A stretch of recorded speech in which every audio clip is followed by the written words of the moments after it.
Bismillahirrahmanirrahim. Assalamualaikum and a very good day to everyone. Today we're going to continue on with example number 3 in your module for chapter 2. So in example 3, we are still discussing about learning outcome 2.1c, where for this learning outcome, you should know how to sketch a displacement against time, velocity against time, and acceleration against time graph. Okay. So for this particular question, we'll be focusing more on velocity against time graph. So let's get into the question. A train initially at rest accelerates uniformly until its speed reaches 8 meters per second in 25 seconds. For the next 200 seconds, the train continues its journey with constant speed before it slows down uniformly and comes to a complete stop in 20 seconds. Sketch a labeled graph of speed versus time for the whole journey. Alright, so to understand this situation better, I've prepared to you an illustration on what's going on in the question. So as you can see here, we have our train. Here, initially at rest, and then initially at rest meaning that our time is equals to 0, and then 25 seconds later it reaches the speed of 8 meters per second.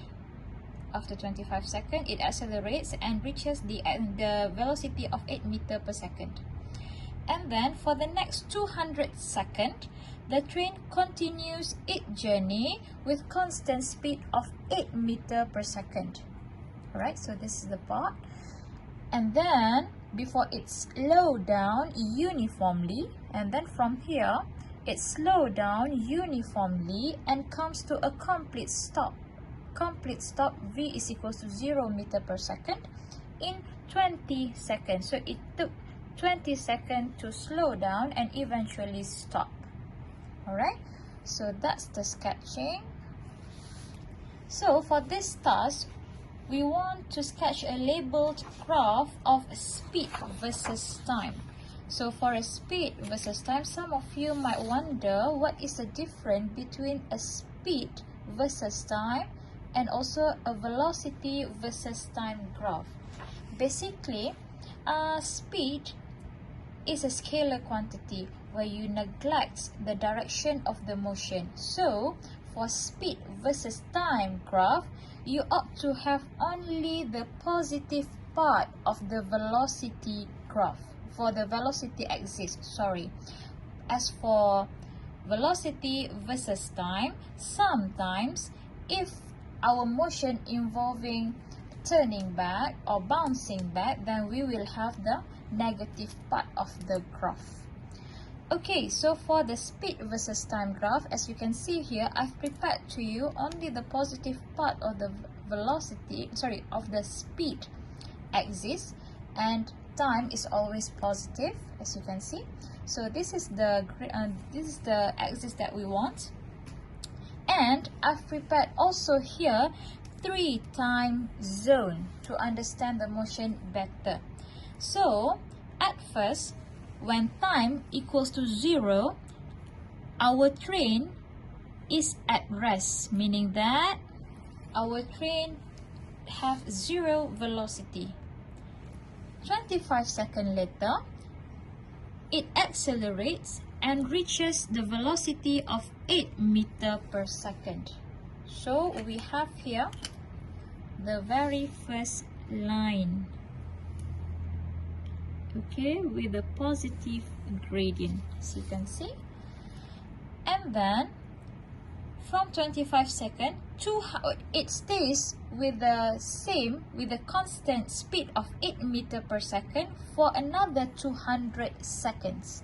Alright, so from 25, the time will be 225. 25 plus 200 is 225.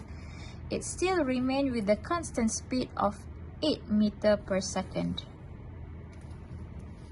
And then eventually, after after it hit 225 seconds, for 20 seconds it took to go back to rest, meaning that from 8 meter per second it will go back to 0 meter per second, and it took 20 seconds. So that is why here 225 plus 20 we will get 245 seconds. So for this part we will have a decline in the pattern. As you can see, this is a negative gradient and this part is positive gradient. Why? Because this part, for a velocity against t graph, the gradient stands for the acceleration. For this part, the acceleration is positive, meaning that it is accelerating, and this part we don't have any gradient, meaning that the acceleration is 0.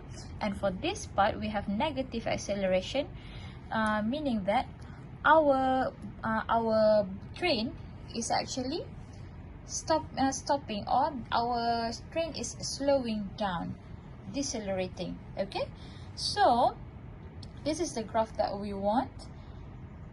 I hope you do understand the explanation, and as always, please come back to me if there's anything you are unclear about.